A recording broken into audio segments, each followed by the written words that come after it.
Welcome to A Court of Fairies and Fangirls. I'm Alex. And I'm Sarah.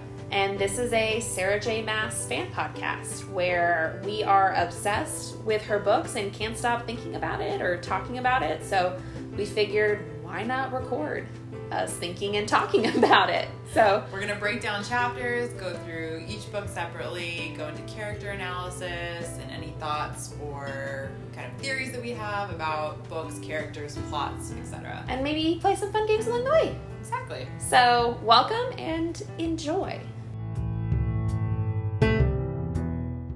Okay. Welcome. We have a special guest today. Yep.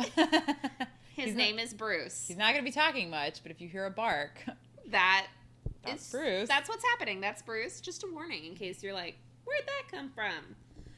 So this week, and that's Bruce. So this week we're going to be doing chapters 37 to 40, and we're calling this the second task. Dun dun dun. Dun dun dun. Before we dive in, Sarah, overall feelings for this week. So I will say that I did enjoy the first task more, I think, just because it seemed more adventurous and more intense. But I really enjoyed the second task and the relationships that seem to be like happening.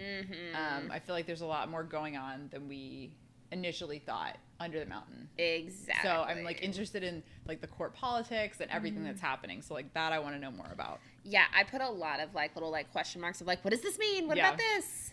So I'm excited. Yep. Okay, let's dive in. Where is my summary? Okay, chapter 37. I put, this is a yikes sticker for chapter 37. So I said, Feyre's injuries are getting worse. With no other options, she makes another bargain to save her life, to fight for Tamlin another day. Bum, bum, bum.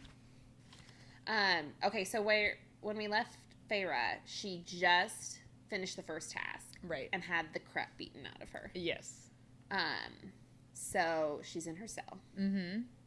And she had gotten that bone shard stuck in her arm. Which is disgusting. Totally disgusting. And we talked about it last week, how we're like, oh, she's covered in mud. Like, is there going to be an infection? She's covered in worm poop. Worm poop. Got a bone shard in her. Her arm is bleeding. And next chapter starts, and her wound won't stop bleeding, actually. Which is never a good sign. No, it's been days, and it won't stop or clot. And I'm just like, I know very little about the nursing field and medical field, but I know of basics that is not good. Like, you probably have lost way too much blood. You are probably dying. Like, that is just plain and simple. You're probably dying if you've lost that much blood at that point. And the way she's, like, describing herself, the fact that she can't eat, she can barely stay awake. Yeah. Her breathing was like swallowing broken glass. I'd say she's just wasting away down there. Yeah, I was going to say she's close to death. I mean, I don't know if it's, like, 2-3 days away or like 6-7 hours away kind of thing. I'm not a medical expert by any means, but no, but I think she even says that at one point. She's like, I could last minutes or days, I have no idea. Right. But she's in a tough spot. Right. And Lucian's nowhere in sight to come and help her again, which is she can't even pull the bone shard out either. Like it's literally so painful that she can't even pull it out. So you know that makes it even worse. Yeah. So it's just staying infected, if anything. I know, poor girl. But then we have an appearance, and what an entrance. It says the door actually didn't move then. No, not the door, but rather the darkness around it, which seemed to ripple. Like, that just has such an interesting picture. It's like the door's not opening, but it's like this darkness rippling around it, and you're like, what is it? Right. Come to find out, it's Rhys. Rhys. And we know when he entered, or when he was at the spring court, we know he like stepped through a ripple. Oh, that's true. Yeah. So like I'm wondering, is this similar kind of feel? Granted, he's coming in versus like leaving, so I don't know if it's the same exactly, but yeah, he shows up, which definitely surprised me. I was definitely expecting Lucian. I know. It's like he was kind of one of the last people you would expect to come down here. And he's kind of, I don't know if like the word that came to my head was like making fun, but like he's more just like toying with her of like, it's this what a sorry state for Tamlin's champion, right? And it's like, we know, she knows, we know, but no, she knows she's in like probably the worst state ever, right? It's like, was that necessary? Right. And she, I mean, just to reiterate how terribly she must be doing, she tries to snap at Reese, and it's barely more than a whisper.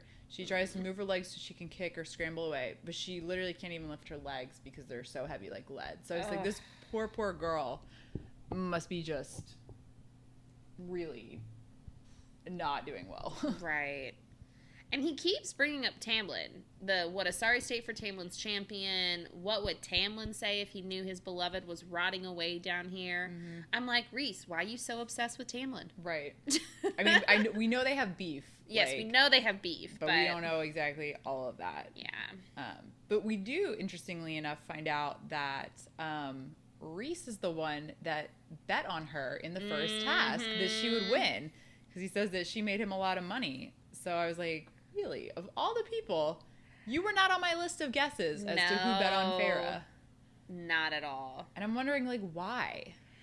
Yeah, he's such an interesting character because it's like, because he bet on Farrah, he pretended to not recognize Farrah or know that Claire was not Farrah. It's like, what game are you playing down here? Right. It sounds like he's got his own agenda entirely. Totally does. And I love politics.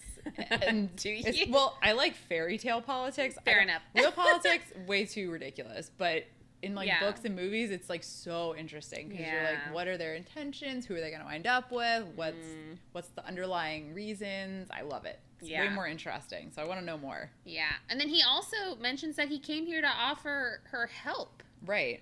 Which is like, aren't you with Amarantha? Right. Why do you want her to... Why have you done all of these things up till now? But also, why are you trying to heal her right now? Right. Do you just feel like that's sorry for her? I can't imagine him feeling that sorry for a human. No, that's true. I don't imagine fairies like feel that way towards humans. So, but his trade is that he'll heal her arm in exchange for keeping her for 2 weeks a month after the trials are over, which is a interesting offer because first off, that is assuming that she will survive the tasks. Very true. So I feel like he wouldn't make that bargain unless he believed she would survive the tasks. He has some confidence that she's going to beat Amarantha. Right. Which is very shocking because she's rotting away in a cell right now. And she's rotting away in a cell right now. Exactly. So I am very surprised by that.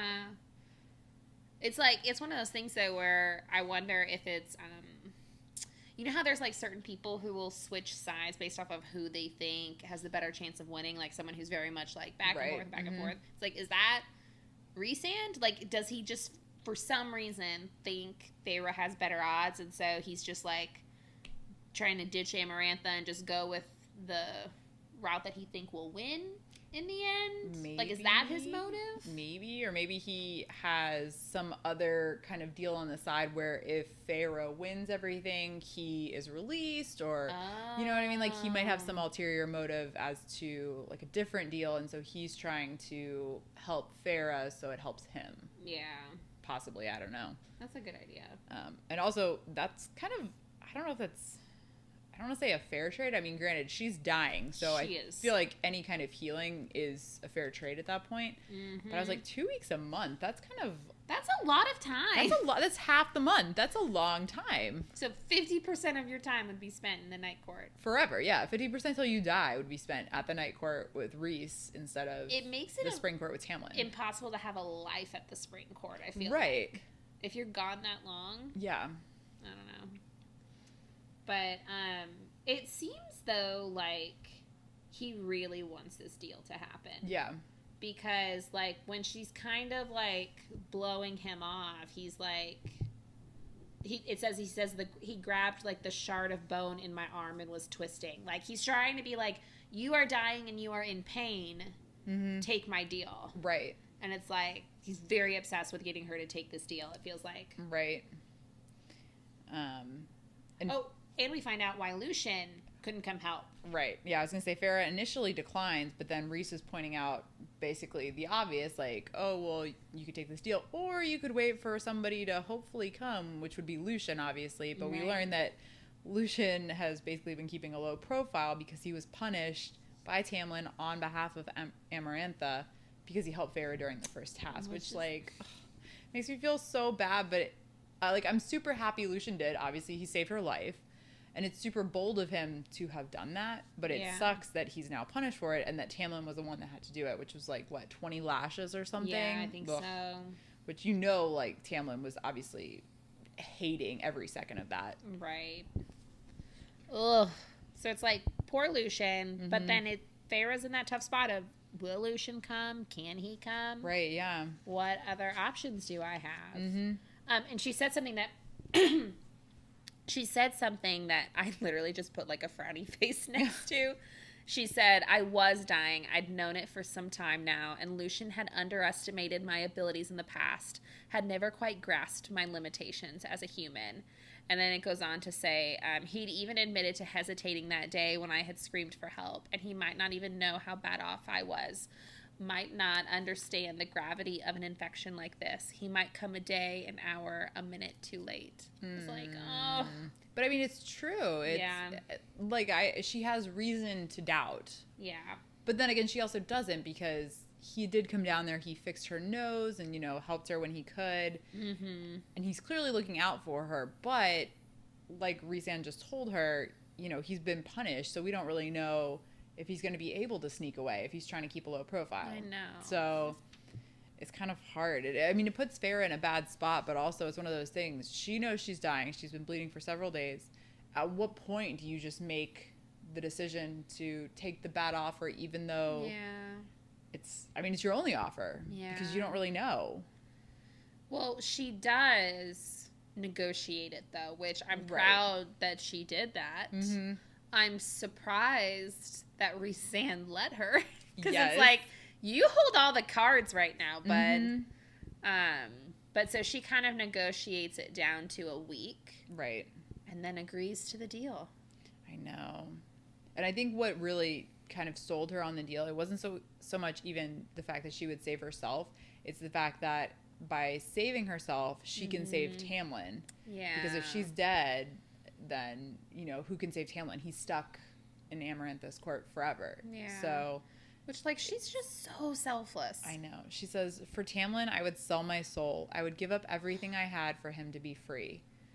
I was like, that's very sweet, but also I don't like that. I know, but it's... I'm like, oh, you don't sell your soul, but, like, she's in love, and it's like... And it's like, I mean, you and I, we're both married. It's like, we both think about that. If we were ever to be in that same situation where we could free our husbands from, forever of servitude, we would do whatever it took. We would totally make a deal with the devil to get them free.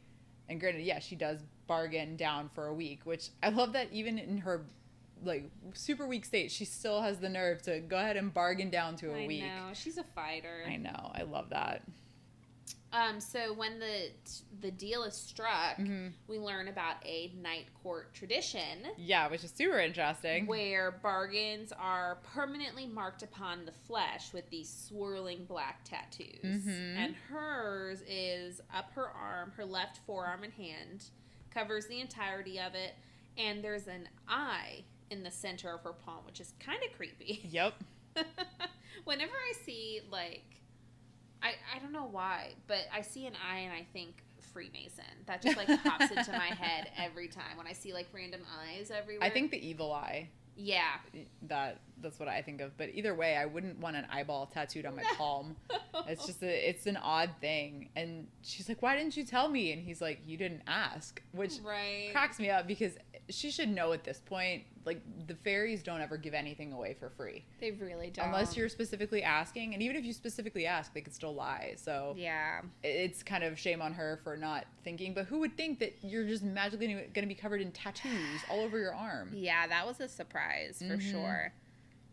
And the one thing is, like, she realizes that, you know, Rhysand did all this to hurt Tamlin, not to save her. And she was dumb enough to fall for it. Because he's talking about how, what's that High Lord of the Spring Court gonna think when he sees these markings? And you're like, right. Oh my gosh. And she's like, how dumb am I that I was just tricked into doing this? But also, it's like, you were dying. Yeah. So you gotta give yourself a break, Farrah. I know, you don't really have much choice. Also, if Tamlin is that pissed about you doing what it takes to survive, he can shut up. Yeah, he needs to suck it up. Yeah. I'm like, you gotta get over it, dude. It's like, I know my husband would be super pissed if I sold myself for a week with the devil, but like, at the same time, he would do the exact same thing if he was in my boat. So take it with a grain of salt. Exactly. And yeah, I think that's it for 37, right? Yeah, the fact that, well, she's gonna live. Yeah. So thank positive. Goodness. Yeah, we've got a good chunk of the book left, so I'm glad she's still alive at this point, because otherwise that would be weird. Okay, chapter 38. Summary. Okay, so I did put this is my like emotional squeal. Okay. Colored sticky purple. I put Feyre, and I'll explain why as we go. Okay. But I put Feyre's forced to do impossible chores, but is lucky enough to find help along the way. Chapter 38. What did you think? The first initial thought, it super weirds me out that she thinks that the eye tattooed on her hand is watching her. That's like one of the first. I mean, I don't blame her. I would too, but it creeps me out. I don't want to think about an eye watching me as I'm doing anything on my hand. So I don't like that initially. Yeah, that's definitely creepy. And just the tasks. First of all, they're very creative, because when I think of like trying to punish somebody, I think of terrible things. But to give somebody a task of cleaning the floor with dirty water or having to pick little tiny grains out of a fireplace, that's very creative. Yeah. So I don't want to say that's impressive, but I was kind of impressed with the creativity of these terrible tasks. It's like, are you just that bored? Yeah, I don't. So those were like two of the things that like I initially just noticed. Yeah. Oh my gosh, that is funny. Well, you led right into the first task of they gave her dirty water to clean a dirty floor. Right. And it's just getting worse by the minute. And then a visitor arrives. I know. And it's got the bright red hair. We think it might be Lucian, but then it's a lady. Right. It is the High Lady of the... Oh, I guess she's not a High Lady. No. She is the Lady of the Autumn Court. Right. Lucian's mother. Yes, which was very surprising. Yes. But she came to like basically pay her debt, which was so incredible. For giving her your name in place of my son's life, my debt is paid. It's so sweet. It is. Because honestly, like, she's making it out like she had to do it. She had to do something, but she didn't. No, not at all. She could have just been grateful that, Feyre and Lucian had a good enough relationship that she would sacrifice her name for Lucian's life. Right. Like, with all of our interactions with fairies up to this point, honor is not a word I think of in association with them at all. So it's like, I thought it was a very honorable thing. I did too. That she did. I don't want to say it wasn't exactly a fair trade, but because I was like, wait a second, she spared your son's life, and you're just giving her a bucket of clean water. But then I thought about it. I was like, could you just clean the floor? Yeah. First off, could you just clean the floor? But second off, I was like, well, I mean, in giving her the clean water, she does save Feyre, because otherwise Feyre would have been put on the spit and tortured. Ugh. So I was like, okay, I guess technically that's a fair trade. But at first I was like, wait a second, what? I was like, a bucket of clean water for your son's life? That's not a fair trade. That's a good point. Also, I thought it was funny, now that you mentioned spit, it was like, I think Feyre didn't understand or know what a spit was. And I was like, how do you not know what a spit is, Feyre? I don't know. It was confusing to me. But it is interesting. So after Lucian's mother leaves, Feyre realizes that she has hidden her left hand behind her back. And I was just like... Which is where the tattoo is. Which is where the tattoo is. I was like, are you so embarrassed? Or is it so, like, ingrained in... I'm sure she is embarrassed. But the fact that she did it subconsciously and just, like, hid it, it's like, it clearly is just this huge thing weighing on her right now. Every part of her wants to pretend it didn't happen. Right. Which obviously means it'll be made a big deal later on. Absolutely. Obviously. And then the second impossible task, which is picking spilled lentils out of ash. And the guards just kind of put her in a room, and she has no idea whose bedroom it is. And they said, like, the person who lives in that bedroom will come back, and if it's not done, they'll, like, skin her alive. Yeah, or peel your like skin that. off. Peel or your something. skin off. Like, it's like, oh, which that's my. Not this specifically is my deepest nightmare, but one of my deepest nightmares is like being given something I have to do and having no idea when it needs to get done. Ugh. And so I'm just like panic trying to do it. You know? Yeah. 'Cause it's like, I don't know if it has to be done right now or in the next minute, or I could have 3 days. I have no idea. Like the planner in me I'd lose my mind. I would lose it. Understandably so. Especially when your end result would be being skinned alive if you don't complete it in time. Right. So yeah, I could see that. That's quite motivating. Yep. But one thing that she does notice about the room, which I thought was interesting, is it was as if the occupant never slept there. So I'm like, who doesn't sleep in their bedroom? Right. But there was like nothing personal about it. It was literally just like sheets on a bed kind of thing. So, or maybe they just do a really nice job of making their bed every morning. I can appreciate that. Come to find out, though. Oh, yes. This is Rhysand's room. Of course it is. Of course. Drama, drama, drama. I love how he makes his appearance, though. Yeah. So it's like, it's darkness entering the room, and then suddenly it settles on the bed, and he's like laying on the bed, like propped up, and he goes, "As wonderful as it is to see you, Feyre, darling, do I want to know why you're digging through my fireplace?" It really is quite an entrance. It really is. Quite a line. I do appreciate that. So go ahead. Oh, no, you're good. I was going to say, so she tells him about the tasks that the guards are making her do. And he's like really nice about it. Yeah. And they start asking, or she starts asking him questions, and he starts answering. Which is very surprising. Yeah. I'm like, you are very much communicative today. I know. So he mentions, or she asks about why he lied to Amarantha about Claire. And he goes, "Amarantha plays her games and I play mine." And I was like, what are your games? And also, clearly he's not loyal to Amarantha. No. Like, I know they keep saying that he's her whore, but it sounds like there's no, like, connection on his end at all. He's definitely politicking. He's got his own game, for sure. And then he admits that being out on Fire Night cost him. Right. Which I was like, what does that mean? Like, what was the cost? Like, I'm so curious. Because he acts like he has all this power, and he's very much walking around, like, super smug. So I'm like, he doesn't seem like anything happened, but I'm sure if he says there was. But what was so important that that he did it anyway, even though it had a cost? Yeah, I don't know. It's like, what was so important? Because Fire Night was a spring court thing. Right. So why was it important for you to be there? It's a good question. It's interesting. He does admit, though, that he has lost some powers, too. This is only a fraction of his powers, which is terrifying. Oh, yeah. Oh, yes. Because he's definitely one of the scarier Fae at this point.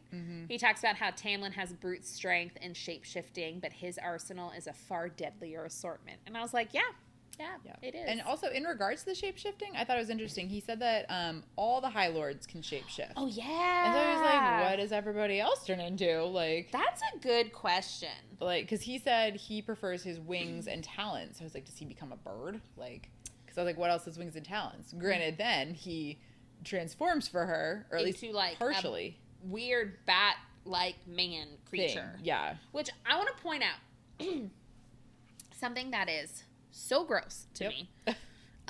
He said he does like a partial shift. Yeah. So he doesn't go into like full bat, but he has like some things. And it said, clicking the black razor sharp talons that had replaced his fingers. Oh. His fingers are replaced with talons. That's gross. That's gross. Super, super gross. And then, like, it said also something about his feet, too. Where is it? His feet were, like, they turned into talons, basically, too. And then he has these big wings behind him. Like a bat's, like the Ators. Mm-hmm. But yeah, so he shifts only partially though, and he advises that he doesn't like to yield wholly to his baser side, unlike Tamlin, which I thought was like interesting and like a weird comment to make. But she says, or she's thinking, she's like, that again useless part of me stirred. Once he transforms, I was like, does she find that attractive? The creepy talons, the weird wings, like. Yeah, she goes, the way the candlelight shone through the wings, illuminating the veins, the way it bounced off his talons. Those talons are gross and creepy. Yeah, I'm not about that. I was like, why is that turning you on, Farrah, of all the things? Well, and then he goes, no attempts at flattery, and she says, you have a high enough opinion of yourself already. I doubt the flattery of a little human matters much to you. Which is not denying that he apparently looks really good, which I'm going to have to, like, wait and see with this TV show. Yes. Because I do not think that looks good in my head right now. No. This weird half-man, half-bat creature thing. Right. And then they're talking about Amarantha. Oh, but wait, there was one other thing, though, that in the same vein of what you were talking about. Right after she said that, it said, he let out a low laugh that slid along my bones, warming my blood. Oh. And I'm like, okay. Once again, Farrah, you are just responding to him, and we don't know how to feel about it. I know. It's like, I feel like her body's responding so positively and, like, wants this guy.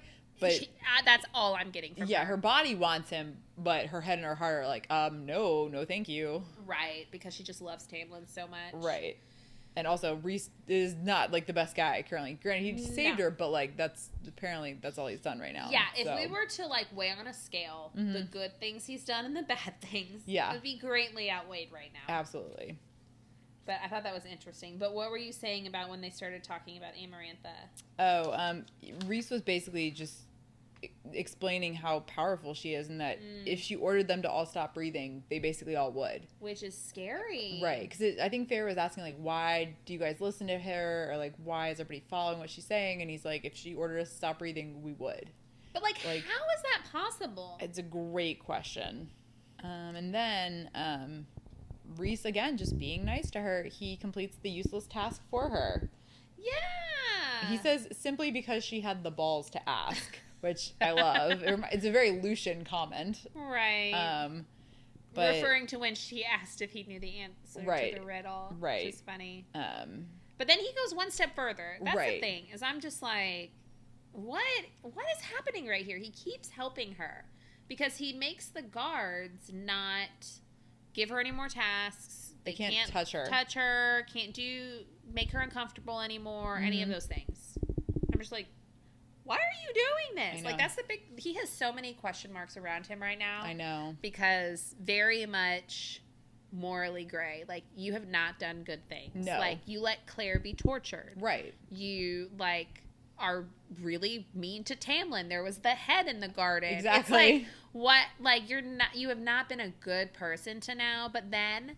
We also have him, like, saving her on Fire Night and helping her with this task and make sure and heal her. And you're like, what is happening with you? I know. He's just a big question mark. Really? I want to know more. Yep. Totally. Anything else for 38? No. All right. Chapter 39. Okay. So, Chapter 39 summary. This was a bit of a longer one. So, I put... Farrah is dragged to party after party, scantily clad and painted by Rhysand, drunk and dancing the night away. We begin to see, though, that there may be more to Amarantha's whore. Mm-hmm. So... What was your kind of overall thoughts on this, or initial thoughts? Something I thought right off the bat is...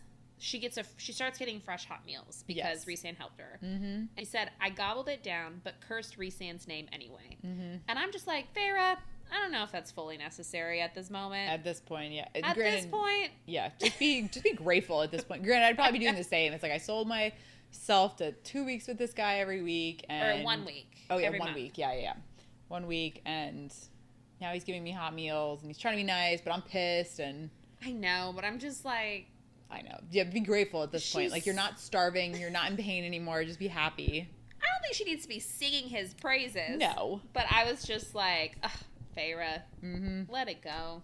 At this point, just let it go. I know. And then more on the eye tattoo. I thought it was a really interesting comparison, though. So she compares the eye tattoo to Jurian belonging to Amarantha. Ooh. And I was like, I didn't think of that, but I was like, that is eerily similar. Yeah. I was like, she kind of belongs to Rhysand now. Even though it's only a year, or a month, whatever.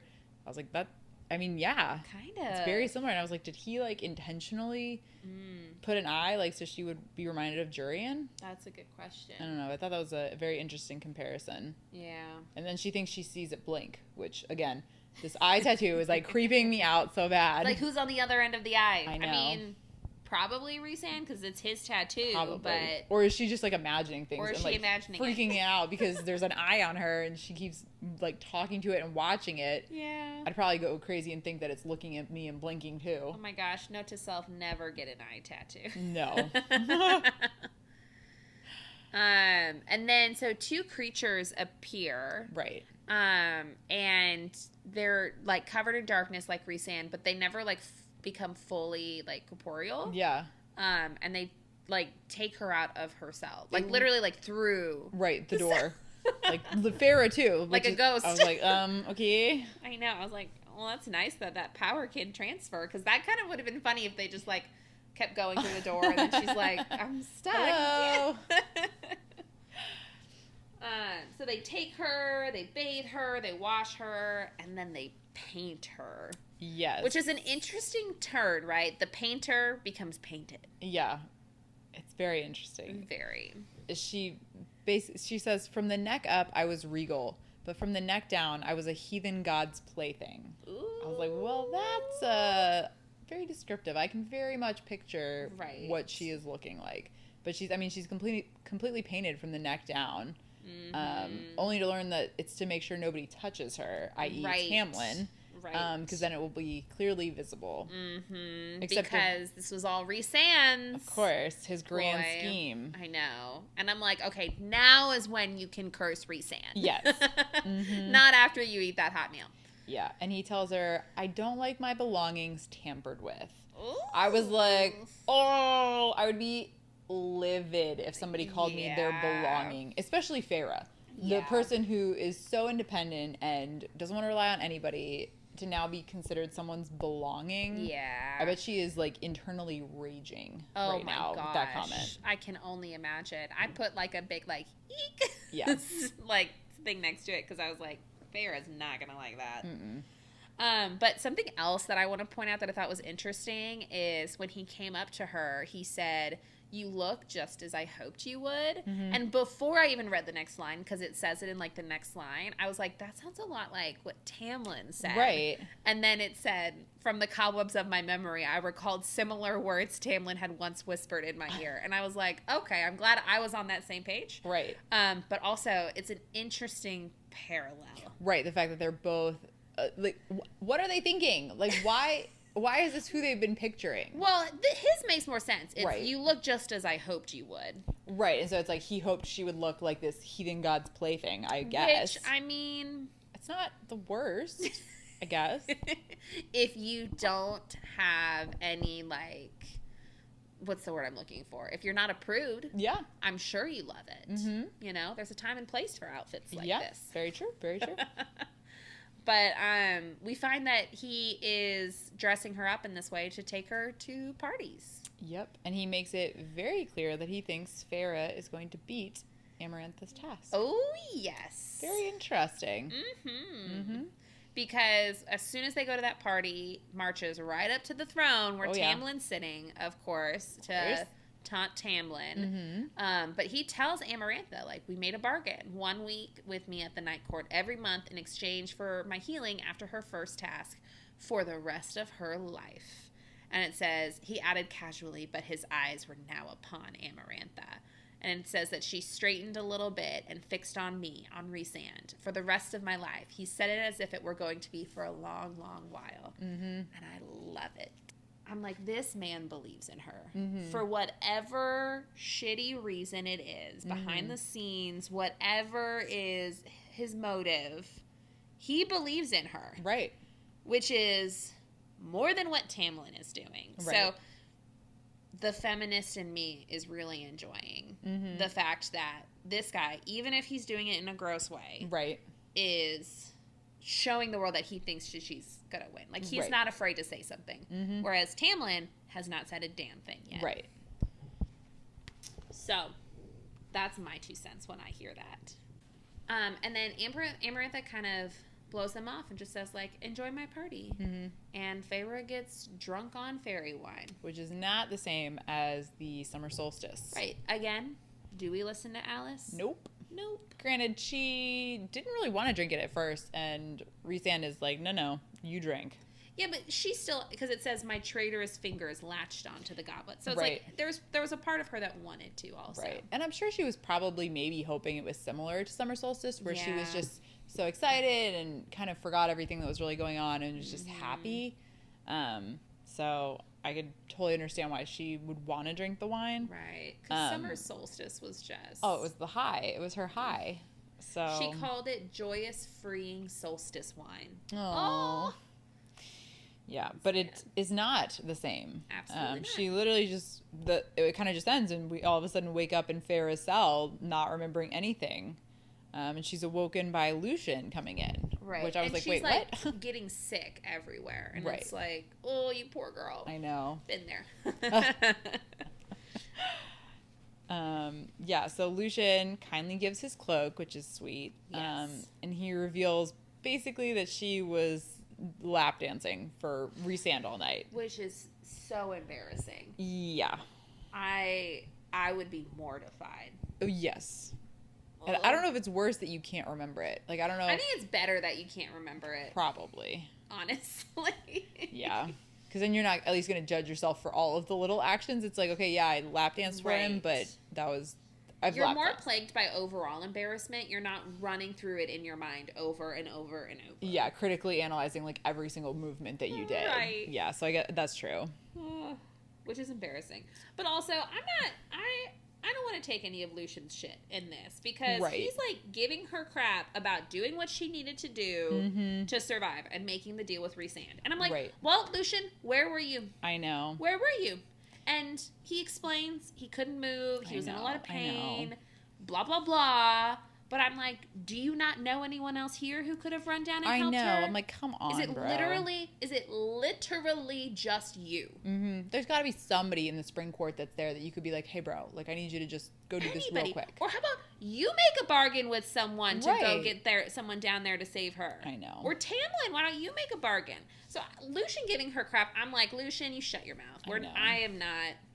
Also, I didn't realize, like, how much it would mean to him that she gave her name, like, for his life. I know. Like, I think about it and it's like, yes, like, if somebody did that for me, saved my life by giving their name and, like, sacrificing something for themselves, yes, it would make a huge impression. But he's a fairy. Like, I still have that impression that he thinks of her as this, like, silly little human still, kind of. Even though he definitely likes her a lot more than he did when we initially started this book. Yeah. I still think of him thinking of her that way.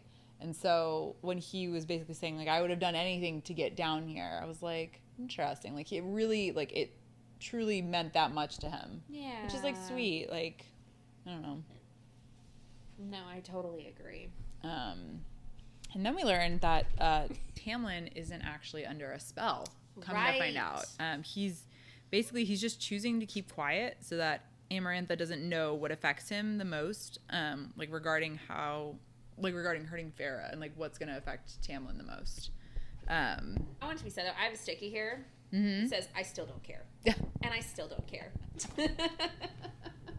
Granted, though, like, say Tamlin was to react to something that she did to Feyre, she's just going to keep doing that to Feyre. Okay. So, like, Feyre would be tortured over and over and over again in a specific way. Be your stoic self when Feyre's being tortured. Right, yeah. When Feyre's just existing. Yeah, like, you don't need to completely ignore her. Or just, like, you could acknowledge her. You can say words. I totally agree. Also, it's like, everything is going to hurt you. Right, yeah. There's no good way out of this. Exactly. So, I hear it. I still don't care. I know. And so I don't know if Lucian specifically said this, but basically Farah is going to wind up being Amarantha's whore's harlot. Which I was like, well, that's what a title for you, lady. Like, you're not just somebody's harlot. You're not just somebody's whore. You're a whore's harlot. Like, that's encouraging. Oh, my goodness. Just going with Reese every night to dance for him and get drunk on fairy wine. It's just like, you're just some whore's harlot. I feel like we should make swag that says a whore's harlot. Something along. I want that somehow on something. Like a sticker with like really happy bubbly letters that says a whore's harlot. I don't know. We can brainstorm later. But I like that. Yeah, but I don't know if she like directly says that, but that was what it was. That's what she's considering herself. Wow. Which, what a title. Really? Okay, real quick, speaking of being a whore's harlot, something that stuck out when he brought up the dancing, it said, like, she doesn't fully remember it, but she did say, from the murkiness of my memories of last night, I recalled the closeness of a certain pair of violet eyes that sparkled with mischief as they beheld me. And I was like, we've got sparkling eyes. I know. I was like, it's like, the sparkling eyes was just killing me. I'm like, Farah, please stop describing him in this. Like, unless you are gonna go for this, please stop describing him in this way, because I'm gonna go for this shortly. I know. I love eyes that are sparkling with mischief. Obviously. And violet eyes? I was like, what violet eyes color. Sparkling with mischief. That's just me, though. I know. Look at this cute emoji I drew next to that. That is cute. That is a very cute emoji. And then, so another thing about those violet eyes, so Reese mentions that, had Tamlin been more cruel, his court might not have fallen. And then Farah responded, your court fell too. Sadness flickered in those violet eyes. I wouldn't have noticed it had I not ... felt it deep inside me. My gaze drifted to the eye tattooed, or the eye etched in my palm. What manner of tattoo exactly had he given me? So I was like, well, yeah, she's very harsh with him, but it's true. It's like Tamlin's court fell, but yeah, your court fell too. It wasn't just like, he's clearly like very critical, right? And then, but it's interesting, like clearly like some kind of wall came down for a second showing the sadness, and then it like went right back up, and it was just calm. And it's just, well, this tattoo again, so now she can like feel things through it. It's blinking at her, it's watching her. This is just a very emotionally driven tattoo. It's a very odd thing. I don't know. It's a good way to put it. Something I did notice was interesting. She said, because they keep going to parties night after night. And she says, I woke with vague shards of memories of dancing between Rhysand's legs as he sat in a chair and laughed, of his hands stained blue from the places they touched on my waist, my arms, but somehow never more than that. So once again, we have him clearly playing with her a little bit. No, but I thought it was on the same way, like how on Fire Night he helped her but didn't press her. Right. Like when it's clearly that was a night when everyone was going to be, as you put, getting jiggy with it. So it's like he didn't do it then, and even now he's not like crossing a line. It looks like it's really like a show he's putting on. Yeah, that is very interesting. One other thing, she said, you saved my life, and through your life, she said, you saved my life, and then he said, and through your life, I saved Tamlin's. Why, she asked. He winked, smoothing his blue-black hair. And that, Farah, is the real question, isn't it? Yeah. I was like, what? That is the question. I was like, this guy's confusing me so much. So it's like he wants to torture Tamlin because that was why, he made that deal with you so that he could like rub it in Tamlin's face that he got you for a week every month. Yeah. But he saved your life so he could save Tamlin's life. Yeah. I was like, wait, I don't understand. I was like, you're doing this to torture Tamlin, but you're also doing this to save Tamlin? Yeah. I was like, this guy's like games and court politics are way above me right now. Seriously. I'm very much at a loss. I was like, I can't even unwind why. Farah has no clue what the heck is going on, so why should we? I guess that is true. We're seeing this through the eyes of a 19-year-old girl. Right, exactly. I guess I will just go with it. Oh, man. So they go to another party, but it's not like any other. No, this one is party. very different. So they go up to the front because Amarantha calls for him. Right. And it's because she has work for Rhysand to do. There's the tall, handsome, high fae male standing at the crowd's edge, his hair near white, eyes of crushing crystal blue, his skin of the richest mahogany. It was the High Lord of the Summer Court. And in this, like, open area is one of his subjects. Right. Who was accused of trying to escape through that, like, sacred tunnel back to the Spring Court. Right. And Amarantha asks Rhysand to investigate his mind. Right. And Rhys basically says that this guy was acting alone. He just wanted to escape south of the wall. He was basically just terrified and wanted to escape. But Farah noticed that the High Lord of Summer Court, he just sagged with relief once Rhysand said this. So she's questioning what choice Rhys made about revealing this guy's thoughts. Like, what? Right. Because that's the thing is, like, if it's only Rhysand who can do it, like, who's to say he's saying what's actually true? He could lie about anything. Like, exactly. Similarly how he lied about Claire being her name and how he didn't know it was the same person. And yeah. So he's definitely got his own agenda, and he's making that very clear to us as the reader by doing this. I also wonder if this is him low-key sabotaging Amarantha. Possibly. Or just, maybe he doesn't like being her whore. Yeah. Maybe this wasn't a choice. Maybe this is like the punishment that he mentioned that he had to do for going out on Fire Night. So maybe this is his retaliation, secret retaliation, because nobody really knows if it's true. Well, we do know that she took some of his powers. Right. So I feel like no matter what, there's definitely some kind of animosity there. Oh, for sure. Yeah, nobody wants their power taken. Right. But clearly the way that this plays out, it seems like the Summer Court, there was something going on, maybe another rebellion, because they're one of the courts that initially rebelled. Right, which is why that High Lord that I just read about is new. Right. So it's all like young people trying to play games over there. I know. So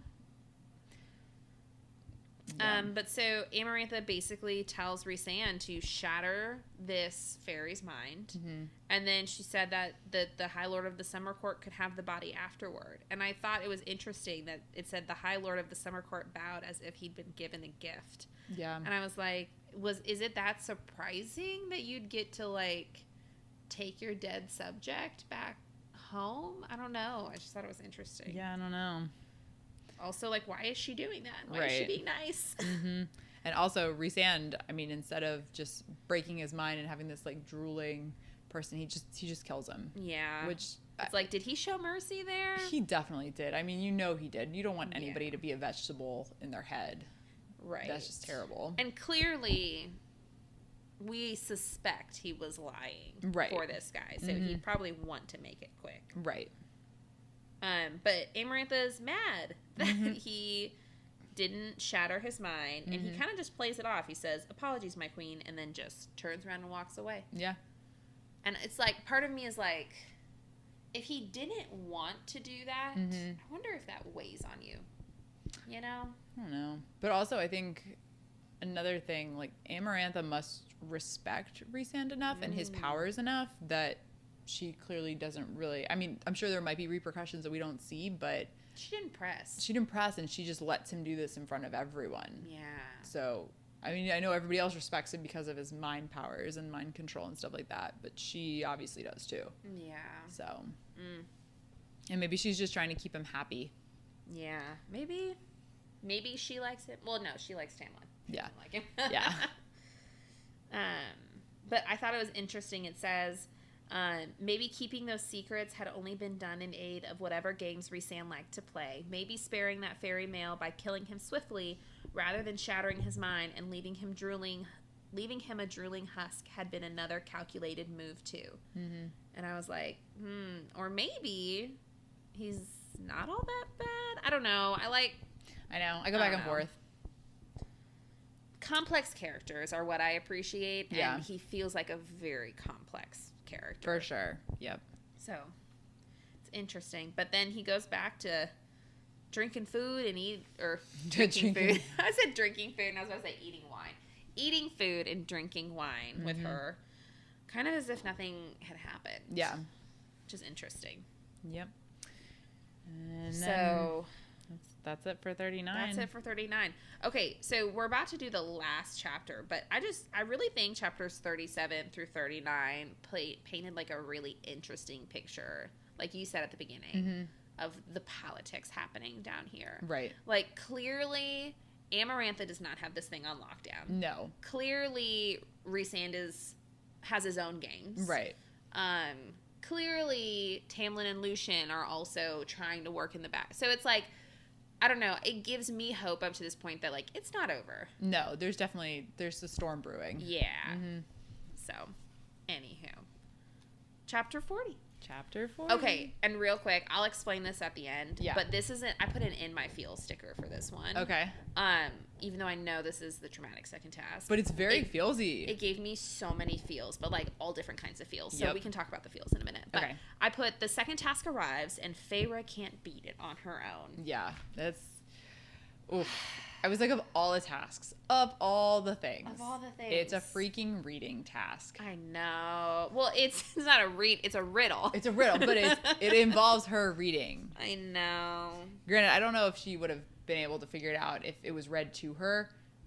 We'll never know. I mean, she hasn't figured out the riddle yet, and she's been there for like 2 months. Yeah, but that riddle was so long. I know. But we don't know how long this inscription was, this riddle was that she was doing. So, I don't know. I don't have much faith in her riddling ability, but that's fair.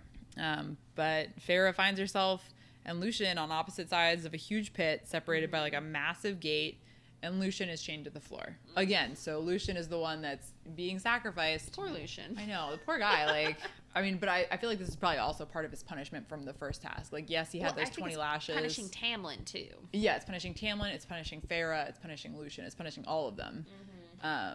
So, like, I get it. She's so clever. But I also, like, poor Lucien. Poor guy. He's chained to the floor. Yeah. Which also, I think it's funny that we have no idea what the riddle is. And it makes sense because Feyre can't read the riddle and this book is from her point of view. Oh, right. But part of me is like, what's the riddle for this? I know. I was like, could I have figured it out? I know. Well, it felt like a math kind of riddle. So maybe. I just was curious. I know. Because I love riddles and I love math-based riddles. So yeah. But something that broke my heart is Amarantha goes, something wrong, and then Feyre says she hadn't mentioned reading as an issue. She would have mocked me more if she'd known about my illiteracy. Fate, a cruel, vicious twist of fate. Yeah, that's literally what it is. Ugh. It's just like she didn't know. No, it just of all the things, like that's what she picked.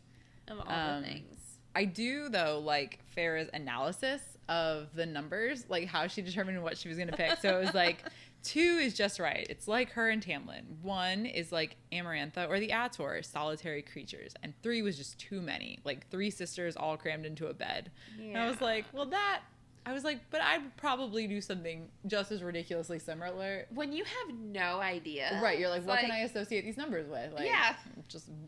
You're like, I like this number, let's go with that number. Yeah. 2 is perfect. Right. But I think we know what happens, but when she goes to pull 2, she has intense pain out of, like, the eye in her hand. Right. Again, what is with this stupid eye tattoo? Everything. It literally does everything. I'm like, can they communicate now, like, through the eye? Like, which, like, they can. I know, we find out at the end of this chapter. Ugh. Like, it's crazy. But so basically, Rhys, like, does the challenge for her. Yeah.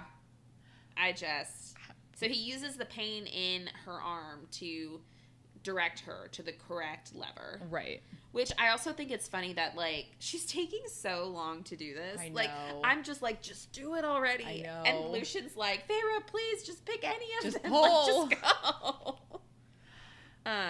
Yeah. I don't know. But like, this is clearly showing that Rhysand wants her to finish these challenges. Like, he definitely has an ulterior motive. Like, he needs her to finish these for something. Like, there's a reason why. Right. And if he's like basically cheating and solving this for her, Also, like, there's would a reason. be in such deep shit. Oh my gosh, yeah. But it's like, again, nobody would know because she looks up at him and he's just the cool, calm, collect face that he always is. And it's like, how are you like that though? Like, I don't know. How can you have so much happening in your head and just? I mean, I guess it's because he's been doing this for 50 years or whatever it is, like 500 years, but yeah. Well, he's been Amarantha's whore for 50 right. years. Yeah. But like, he's really old. Yeah. So like, I guess that's enough time to master your like poker face. I guess. But I'm very impressed with his ability to just stay cool, calm, and collected in all of these things. Yeah. But it's really sad. So even though she wins, which I mean, he won for her. Right. She basically realizes that there's no way she's going to beat the final task. And she starts like having a breakdown, which breaks my heart. But then she hears Reese in her head telling her like, she's not broken. Don't let Amarantha see that she's broken her. And she listens to Reese and just stares down Amarantha until Reese tells her to turn and walk away. He talks her through the whole thing, I which know. if you're in a panic attack, like that, like voice of reason coming to be like, okay, get up, breathe, do that. Like, it's the most helpful thing in the entire world. Of course, he's being so calm and so just like, okay, do this. You will not crumble. Like, you will stand, you will stare her down, and you will walk away. Like, and then you can cry back in your cell, basically. Like, it's just what he does for her is so amazing. Yeah. I also I like the last bit of just he's not only like helping her get through it, he's helping her make a statement about it. Yeah, absolutely. Right? Because he's like, good girl, now walk away. Turn on your heel. Good. Walk toward the door. Keep your chin high. Let the crowd part. It's almost like he's like cheering her on in a way. Right. And he's like coaching her through it. Yeah. And it says that Rhysand's words echoed through my mind, holding me together. Yeah, it's just, ugh. And then she cries. Loses it. She loses it once she's back in the cell. Yeah, has a mental breakdown, which like I can totally understand. It's like this second task. I mean, it was everything, all the shortcomings you knew you had, just like realized. The things that she was so self-conscious about from the very start of this book almost killed her. Right. Yeah. It's just, ugh. It's so sad. I know. Her just like her response. It says like. She put, I cried for that trivial part of me, once so full of color and light, now hollow and dark and empty. And my heart is just breaking. I know. Like, it is breaking. Poor Farah.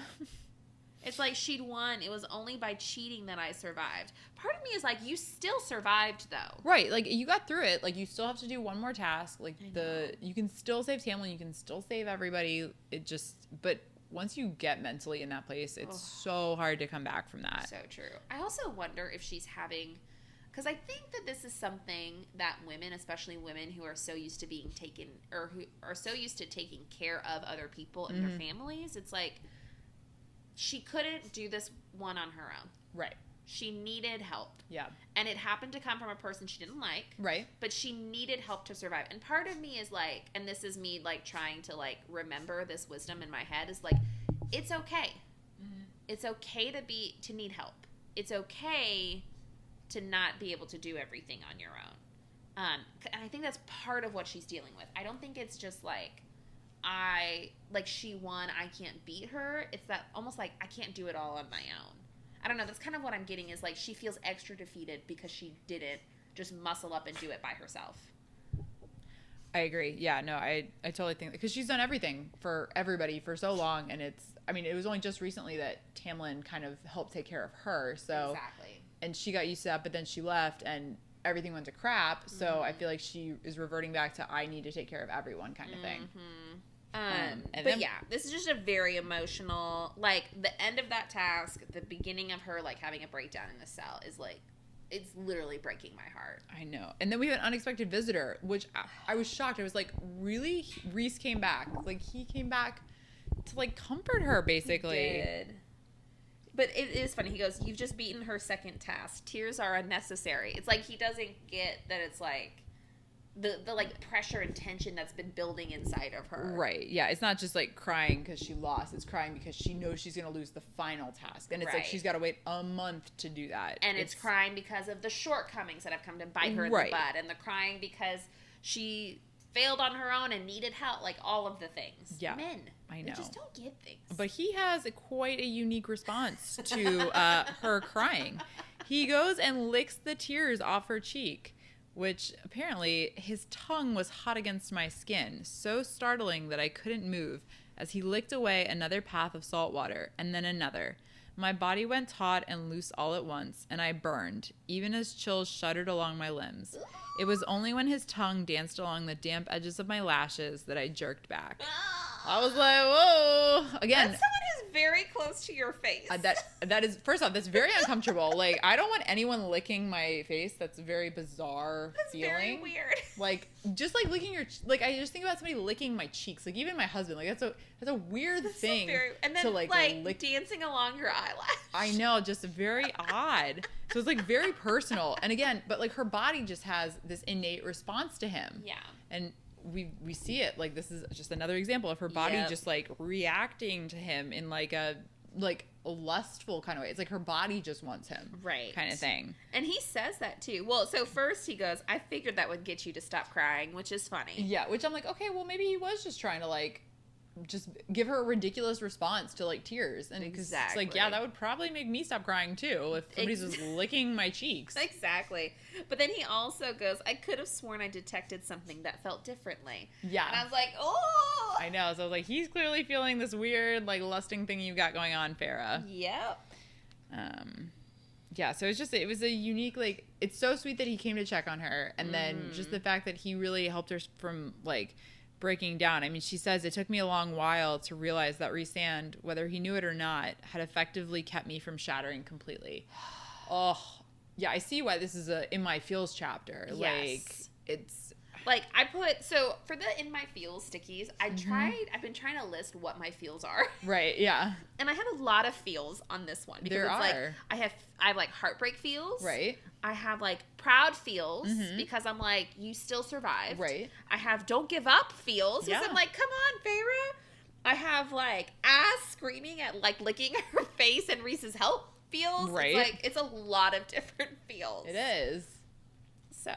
But yeah, just the fact that he kept her from shattering completely, I was like, oh my gosh, like it's so, that's amazing that like there was somebody there for her. Yeah. I just hate that it wasn't like Lucien or Tamlin, like the one that she is like doing all this for, you know? Yeah. It like sucks that they're not down there with her, like seeing her suffer and everything. I know. Like Tamlin, what would happen if you just got up from that chair? Right. And like walked to her. I know. And hugged? Like what would happen? I mean, Amarantha would know you care. She still knows you care. I know. Like, come on, do something. Yeah. But in the meantime, I know she should be very grateful for Rhysand, even though he is that big question mark. Right. I think people in general are big question marks. Yeah. So it's like. But I definitely think in that moment she is grateful for him. Yeah. Like, and I'm sure that weight will at least carry itself. You know, for if she keeps having to go out with him every night, like I don't think she's gonna hate him in the same way that she's been hating him. Just because when somebody is there for you to like save you from like complete and utter just like crash and burn, you're always gonna have that level of like either love or respect or like there's like a connection that there's some kind of caring that happens. So it's like she's not gonna hate him the same way she's been hating him, even if he does the exact same thing. So I'm curious to see how this relationship is gonna like develop. Exactly. Tamlin better watch his girl. No. I know.